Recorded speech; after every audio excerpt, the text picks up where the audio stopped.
Whoa! Boom! Personality turns on right now.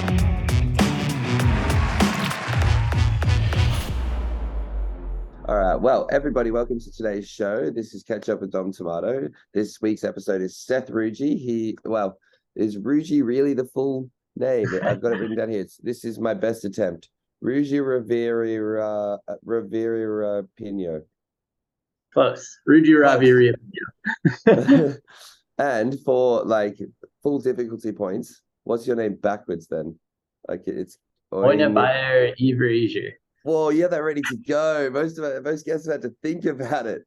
Yeah, that was quality. There's a friend I had in high school who would all the time say say my name backwards, so that I remembered it from that. That's so good. Yeah, I'm Kinney Mod, but my last name is harder. It's Osamatid. Yeah, but I've been asking every guest that so far, just for something to change it up, break the ice. You know what I mean? And also then it's fun hearing, for example, that you had like an experience where somebody was already giving you that and it just kind of stuck. Yep. High school is such a fun place, man. Right. If you could have a superpower, what would that be? You have a superpower. Probably the ability to learn anything that I want to. Okay. So what's that, like Taskmaster almost? I mean, kind of. Yeah. Like just essentially like in the Matrix, being able to just download karate or whatever thing it is that you want to learn. Like just that way you don't have to know everything. So you don't know about things that you don't want to know. But then if you do want to learn something, you just got it. Right? Yeah, it's just set. That's actually a very good answer. Yeah, it's far more diverse than most of the ones we get. We usually get like, invulnerability or teleportation. So that's a very different answer there. I like that. it's I guess you could say, if you were going to encapsulate it, is just like downloadable information input. You could just take data and absorb it. Yeah. Well, it fits you with your main job, which is data input and so on. Yeah, it's just like you're a full life circle of that, owning that. And if you could show one clip to your younger self, like, or even like an achievement or a video, it doesn't have to be necessarily on video. But if there's something that you would show to your younger self before you started training, as something to like kind of set the goals or like give you an idea of how much you could achieve within it, what do you think you would go for? I think there's really two clips that come to mind that I just still really enjoy watching. One of them is I do a tack stride 360 splat back. Just super fun, felt great, and was a nice battle that I waked up to. Okay, and then another one was like did a roof gap 360 pop side out. Visually looks so cool, and never thought of really doing that level of rooftop stuff, but over the years just kind of gradually developed more and more confidence with it. So And is that something you would say like your younger self would have been intrigued or inspired by, is the rooftop like spectacle of going up and doing something hard at a high level?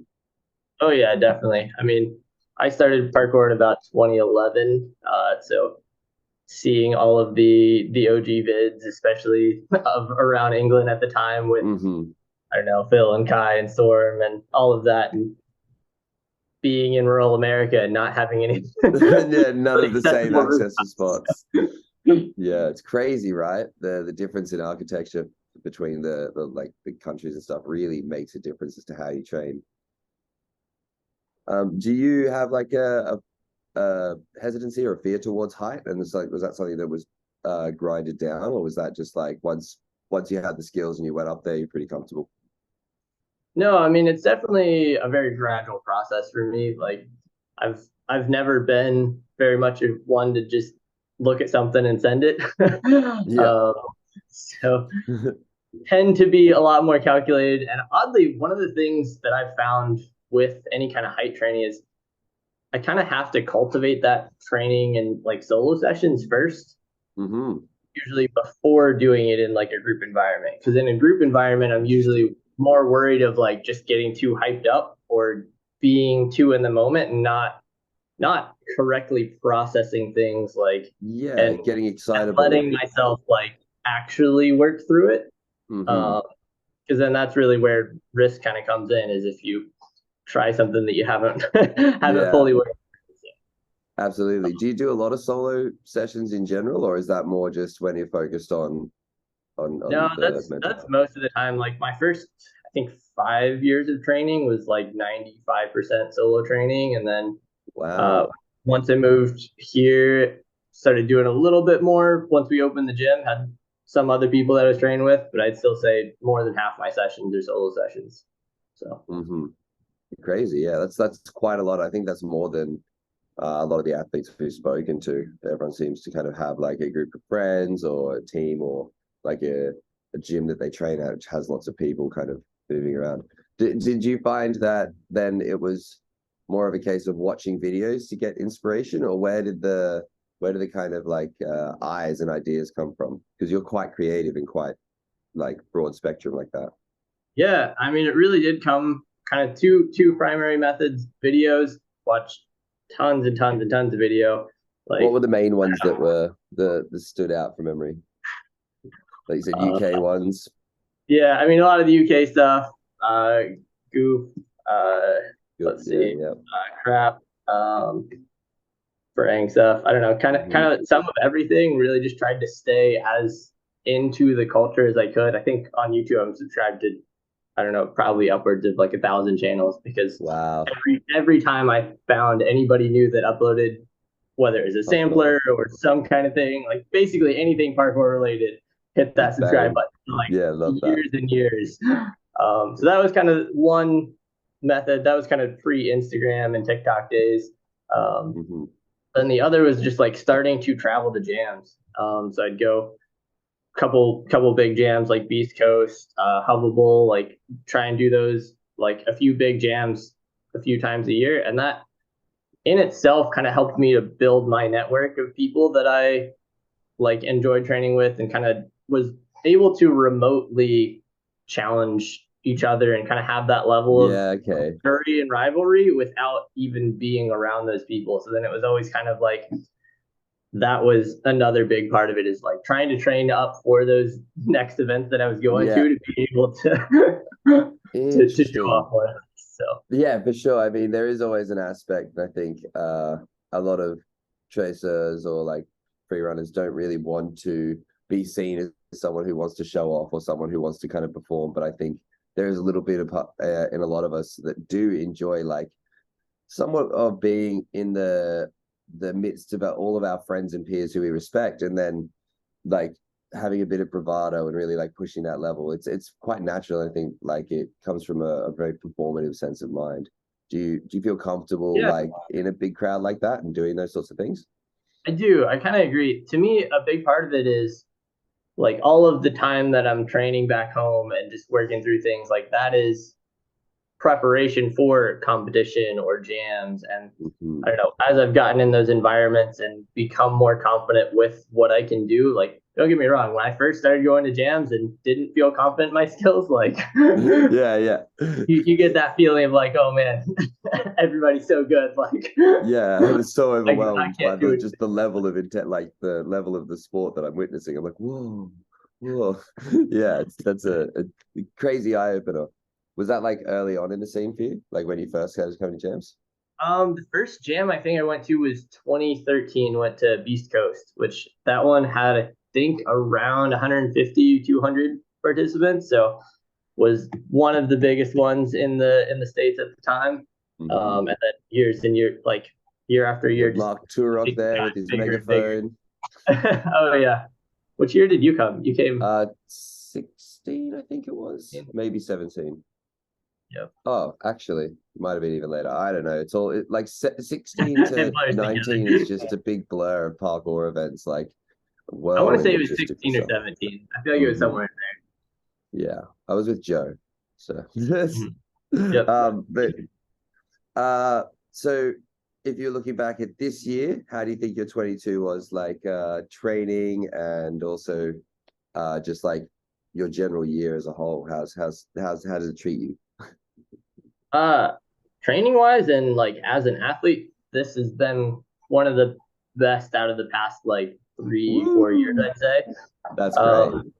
Like had several years of just repeated injuries like ankle sprain, tendonitis, had a meniscus tear, and just years and years of rehab and just trying to get back to where I felt confident in my movement, and it just never really got there. So I think my last like strong year was probably 2019. Had a good year there, traveled a bunch, but then that's kind of when injuries started happening more and more. Had like chronic stuff with like tendonitis and some minor things that was not too bad. They didn't inhibit my training entirely, but then the knee and ankle stuff really just took me out entirely for better part of 2 years. Well, with the knee and ankle, it's such a crucial part. Like there's so many movements that are just off the cards. Like that you use your knee and your ankle for so many parts of parkour, even if it is just to like catch your weight from a vault and stuff like that. There's not the same like freedom you have when it's just a wrist or like it's just one. Like even just a knee gives you more. Like the ankle can do a lot of the work around to stabilize, but if you've got both of them, it's just a balancing act.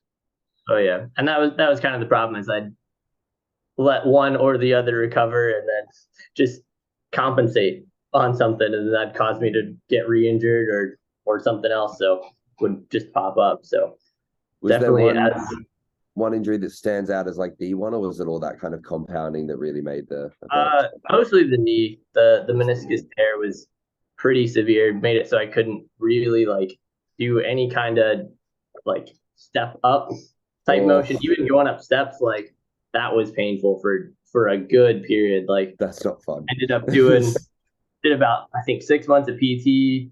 Had seen several doctors for it, which I think that's one of the things that I know I and a lot of American athletes kind of run into an issue of just like not having easy access to healthcare. And but it is super important to make sure you find out what is wrong if it's going for more than a few weeks, I'd say. Absolutely. I fell into that trap recently with my ankles where I just didn't go to see professionals for like 5 months and kept thinking it's going to get better, it's going to get better. And it was progressing, but then it just plateaued at a certain point because it hadn't done the right stuff. And it's good to hear you say that yeah, like go and get it checked, go and find out what's wrong, because it will heal in the right way if you're working with professionals, or there's a higher chance, whereas it's just far less likely you're going to be able to figure that out on your own back. Did you go just like once a week, or was there like an intense schedule to begin with and then slow down? There's an intense schedule to begin with, but I don't know. The biggest thing for me was actually just getting the CAT scan so that I could know exactly what was the problem. Because I'd seen a few different physios, and basically everyone had different ideas of how to work through it and how to solve it. So then I was just like, I don't know if I'm doing the right stuff or not, and it was just like kind of an endless process. It felt like. So, I mean, once I got that diagnosed, he sent me to one. It was I think twice a week for a month or two, but then they were pretty much like, yeah, keep it up. You know what you're doing. Like, we don't need to be telling you how to do these exercises. Like, did for the first time there do the what's it called, stem therapy, where they do like the shocking, like put needles in and then shock your muscles. Yeah, that was kind of interesting. It was intense, but like I did notice like it helped fatigue way quicker and helped to kind of loosen up a lot of tension, because some of the problem was really just like certain muscles and things that become too tight, where it just like basically no amount of stretching or foam rolling was actually getting me closer to that makes a lot of sense. Just overused to the point where it's like super compounded and it's super deep in the muscle tissue and very difficult to get out. So is that like I guess a step forward from dry needling then, without like they do the electric shock? Yeah, so they pretty much use the dry needles, and then they take a TENS machine, hook up the things to it, and just shoot some like pulseless through. Wow, sounds very intense. Was there like a similar recovery time from that, like dry needling? You know how there's like a 6 hour, it's a 12-hour period where you're kind of very sore in those muscles? Well, Yeah, that's what I pretty experienced. similar. Yeah. Mm-hmm. I think there were a couple days where I like tried to train that same day. I did the sessions like first thing in the morning and then did a couple sessions in the evening, but it was sore. I was definitely feeling Yeah, like heavy bruising. Like definitely. It's not a painful. Sorry, not an enjoyable experience trying to train when you've got that pain. First time I had dry needling done, I was just like, I'm not doing this again. This just like it's just too much. And I like when at that stage I was very much training every day, so it did get in the way. Like I don't have 12 hours to recover. I need to go jump. mm-hmm. Yep. What would be your best month of training then to be more like dialed in and specific about the year or like 2022? What was the I mean, favorite I'd one? say probably September, October, kind of somewhere in the Later in middle. the That was later in where the I'd gotten summer. the healthiest, and then also having the jam was also a huge highlight. Just getting to train with everybody and Yeah. having you out was super cool. And Yeah, yeah, happy birthday, man. getting to train So with good. all my friends from around the country, around the world is something that hypes me up. So Yeah, yeah, very much really enjoyed that vibe. similar energy. And goals for the coming year for 2023. What do you think other than jumping and staying healthy, what's on the agenda? Yeah, I mean, a few different things. As far as my business goes, Swift Movement, we're just really trying to continue to develop that, make it a sustainable, profitable, like hardcore business. Mm-hmm. And, like learning a ton about business development and all of the business side things that are not the parkour stuff Not come naturally to to make the that mindset. to make that better.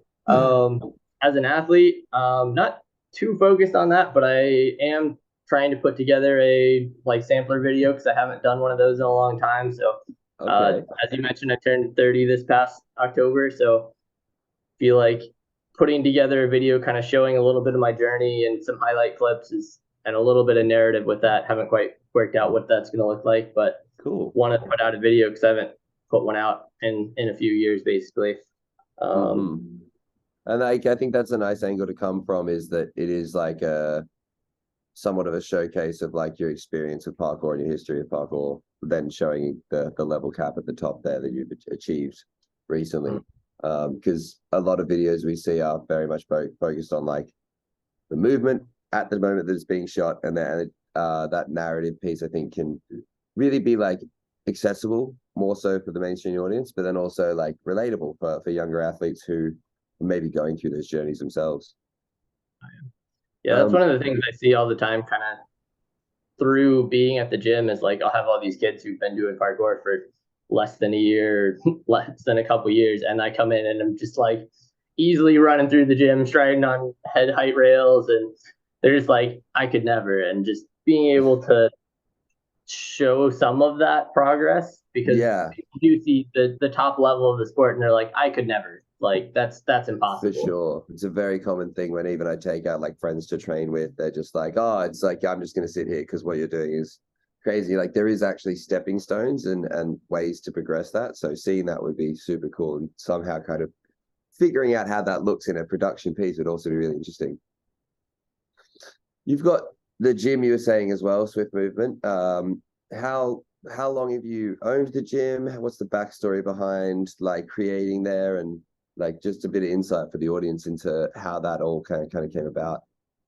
Yeah. So I'll go back basically in university, I had decided I wanted to continue. I'd started doing parkour pretty much right before my first year at university. Uh, Trained through like 4 years of education, and during that, had decided wherever I moved to, I wanted to have a solid parkour community. And I always knew that I wanted to be a coach. My background prior to parkour was like distance and track running, Okay. kind of the endurance stamina events, and always enjoyed, like was team captain in sports and Doing a really kind of enjoyed that leadership role. aspect of just being able to support others and encourage them and kind of help them work through that process. So Yeah. that was kind of what led me to wanting to coach, and just basically found here in Cincinnati that my partner was interested in opening a gym and found a day job that I could do there. And it was actually kind of a funny story, but I graduated university, and then I think 3 days later we were back. He had found a lease, and we were cleaning the floors to start building the space. So immediately out of college, we're just starting to build the gym and do it from the ground up. So that was in 2015. And so yeah, so when you say 7 you years got now. a job to the side, like was you work in tech, and was that something that you found like you had to find the right job that had the right hours to allow you to do that, or was it more a case of being good with your time management? So you're working 9 to 5, so you're like, well, I have to split my like end of the day and start of the day into this kind of passion project. A little bit of both, I guess. One thing I have kind of found is that like through my engineering degree and doing software development, that's given me a stable like base for financial, for like resources that I need so that I can then really just put my effort and attention to building the gym and growing that, and like focusing kind of on my passions outside of it. Because I do know there's a huge risk, which isn't necessarily a bad thing if it suits you, but like diving all in on your passions as a business, I know for a lot of people that can be like too much, because then you're associating your fun with with your sustainability, and absolutely that can be not good for a lot of people, and I don't think that would be a good one for me. So that was a big part to me, is I do enjoy the software side of it, but then also really just wanted to make sure that I had one that so right now I have a full remote position so that I can spend a lot more time, like flexible schedule, still be able to travel, go to events, and still be able to just like anywhere I have internet, to hop online and do my work. Like, and is that like obviously I don't know what you can say, but I feel like this one's pretty general. Is what does that kind of look like in makeup of a day in hours? Do you have to spend XYZ on the computer per day? Is it a allotted time, or is it like you have a bunch of work to do, and if you finish that, then it gives you a bit more free time, or what's the? It's a little bit of both. We kind of have general hours that you're supposed to be available, so that if somebody else from your team needs to be able to contact you, basically 10 a.m. to 4 p.m. is kind of our core hours. But there is a lot of flexibility with, you get assigned your work, and as long as you get it done more or less, you kind of have the flexibility to like shift your schedule around. So sometimes I'll, as long as you're doing it, juggle things around so that I can, like, especially here where I think now around 6 o'clock is when it gets dark. So sometimes I'll shift my work schedule back a little bit so that I can go train in the afternoons and during the daylight hours. I think that's really cool to hear, because that's something I think a lot of younger athletes, as you said, who are like wanting to go all in on the passion.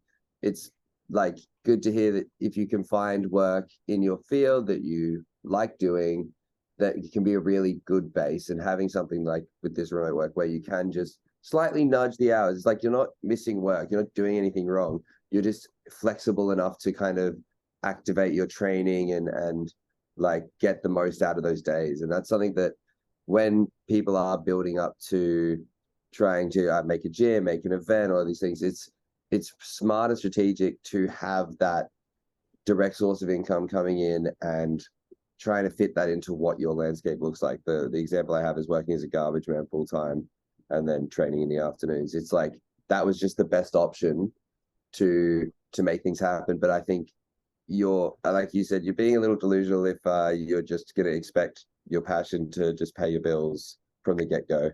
It's very pragmatic and I think sensible, and something that like a lot of people should think about is, what is my security blanket and my safety net, and then where do my passions lie? And then you've done that from the outside, looks like very well, as far as making sure that you do have the gym and you can still put all your energy into this business that you love and you care about, while still getting your job done and being an adult, really, is the simple way of putting it. I think, like a lot of us kind of like, I'm just making a little, like I'll make $200 a week from like this odd job for parkour, and that's not going to be sustainable and that's not going to progress you. So it's really cool to hear that You kind of I think figured out a that's way to kind of make where it we work. saw some issues with some of the like professional athletes from early on, is they didn't have that separation. So then you do kind of run into that, like, oh, I think I want to have a wife and kids now. Like, you can't. Yeah, it changes the game. Like even now myself, like I did probably 7 years ish of consistent travel and spending what I'm making and just being like very on like the go the whole time and not thinking about that stuff. And then suddenly I got to 30 and I'm like, oh, I need to somewhat shift just all the stuff behind the scenes to make it more achievable for what I want in the future now, and also more sustainable, because I'm sure 10 years from now I'm probably going to be more sore than I am today. Just in general, I'm not. It's not because I think I'm going to be injured, but I just don't think I'm going to be stopping, and so it's gonna compound in at least muscle pain very consistently. So you run classes at Swift as well, right? Yep. Would you have like a team or people that work with you in coming up with a curriculum, or is that something you kind of just done yourself, or how Yeah. does that work? So that was something that, like, over the years we kind of have developed our own curriculum system. That we basically have a 6-week program that basically each day focuses on 2 skills. So maybe Okay. it's like cats and rolls one day. But then we do kind of leave it to the instructor who's leading to actually decide how to set that up, how to adjust it, give the different levels, and then Right. how they want to kind of combine it and make it into something that's not just, here's these skills, do it 50 times. Yes.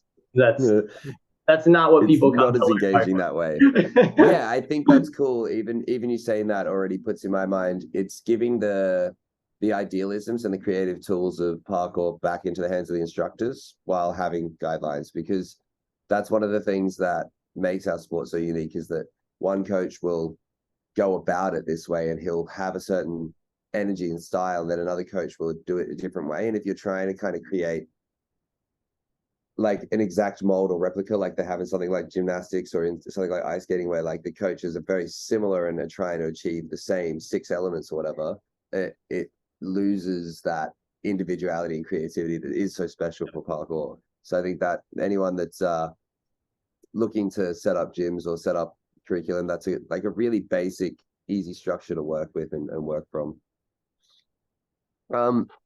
So you've done working with the gym and running class and stuff. Have you done much social media influencing or like commercial work through parkour over the years? Done a little bit of it, but that was never really my focus. When I did social media, and kind of still what I do was, at first was YouTube videos just to be able to kind of track my progress year after year, but now to video as a way to just be able to kind of reflect on the year and Yeah. see things.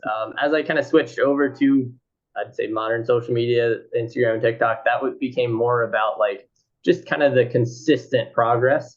Through that, have gotten a few brand deals and had some different sponsorships with different organizations. But that was never necessarily, like, being an influencer was never my goal. It was No, of just course. some nice Yeah. extra added benefit. And that's really cool, because I think for some of the people we've talked to, it's been like their main facet, or in my case as well, it was very much the way I went about it was with that. In your experience there, did you ever work with any management, or was it all just self-done? No, I just did self-managed for that. I did a few things with American Parkour. They helped, did a couple like big stunt type gigs, performance demo stuff. But that was only a few times. Wasn't ever really focused.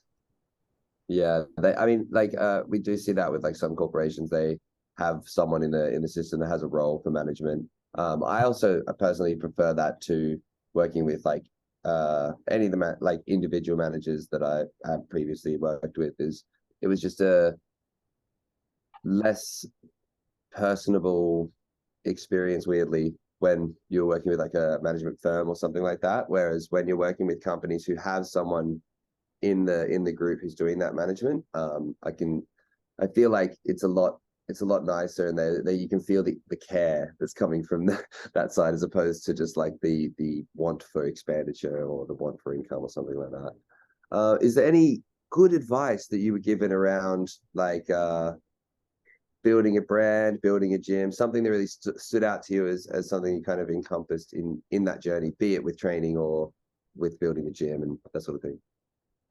I think the biggest thing that I like to use my story to help promote is just that you don't have to silo yourself into one thing. And that kind of you can pursue multiple hobbies and passions, and like as long as you're spending your time well and focusing on the things that matter to you, you really can make kind of whatever means work. I think that's one of the things that we have been able to see as parkour has developed is like there's not just the athlete route. There's the gym owner route. There's the coach route. There's performance route. Like it just continues to go on in different ways that you can make it work. I mean, I don't even know how long ago, but like being an influencer wasn't a thing. No. When we started 10 years ago, like that just wasn't a thing. So new career path that is there. I hate I hate the word influencer as well. Like I think like if I really wanted to bracket it into somewhat comfortable, I think content creator is a nicer bracket. But then in saying that, some people who are influencers aren't really content creators. They're just that internet persona.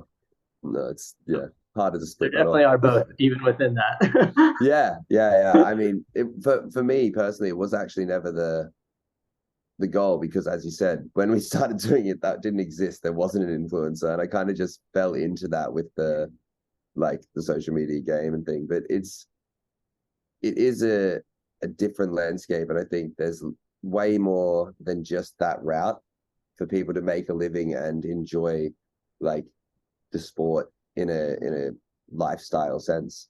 So that's one of the big things I think we've been trying to touch on with the episodes, is just the different ways that people have created those journeys and created those visions that they had for themselves. When you come to like training now, how regularly are you training? How regularly are you going to the gym? What's kind of like the week or the month look like for Seth? Yeah, it's definitely less frequently than it used to be. I'd say, I don't know, for a big part of my early training, I just kind of maintained the discipline that I had from being a runner, which was 7 days a week of like 2 hours a day. Wow. So like early on, it was probably training an average of 2 to 3 hours a day. But then now I'd say it's probably as like 1 or 2 days of kind of maintenance training. So some mix of like, I don't know, messing around with some parkour, but then doing some like stability work, some mobilization work, some strength work, activation, like that. And then really only kind of 1 or 2 days of like, I would say dedicated parkour training. That's interesting. Skill development, trying to like really grow as an athlete. So kind of down to about 3 to 4 days a week at this point. And then usually get a little bit of a longer day. So yeah. Does that feel more sustainable doing that as opposed to trying to get like a small increment in each day, maybe just having those more dedicated days and your body has time to recover and that sort of thing?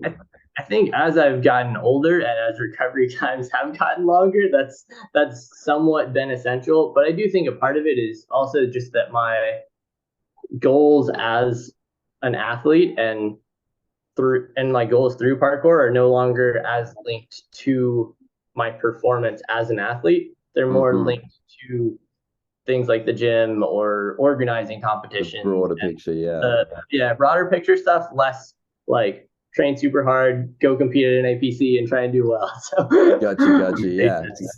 Taking a bit of the personalization out of that.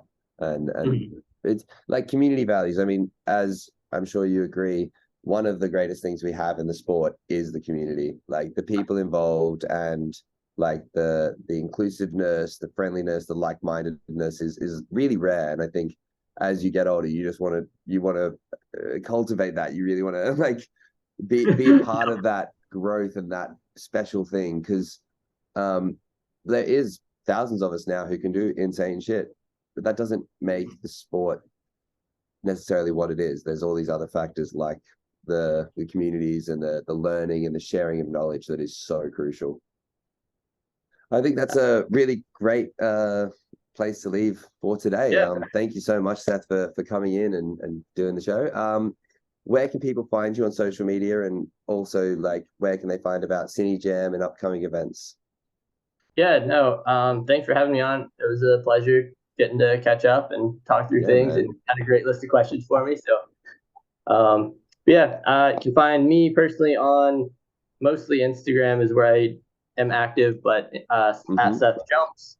And then Swift Movement Studio is my facility here in Cincinnati. And then in October is when we do our big annual parkour jam. That is Cincy Jam. So yeah, details will be coming out about that sometime in the spring. But last year we had, I think, around 170 participants. So yeah, that was a really, really fun event. What a great weekend! Like from the outdoor like jams and sessions, which was such a unique kind of weekend jam thing. Usually that right now they have like a setup or a warehouse and everything's kind of catered into one. So it was really nice to get out to like all the local spots and see a bit more of Cincinnati. And then yeah, like highly recommend coming to the gym and checking it out if you're nearby Cincinnati. It's a very, very good setup, and it also just is like a lot of fun with the guys there. Really good crew. And our next guest is going to be Flip Like Z, so make sure you subscribe for that. Is there anything else you'd like to add before we get out of here, Seth? No, I think that's all. Thanks so much for having me on, Dom. No worries. I'll see you all next time.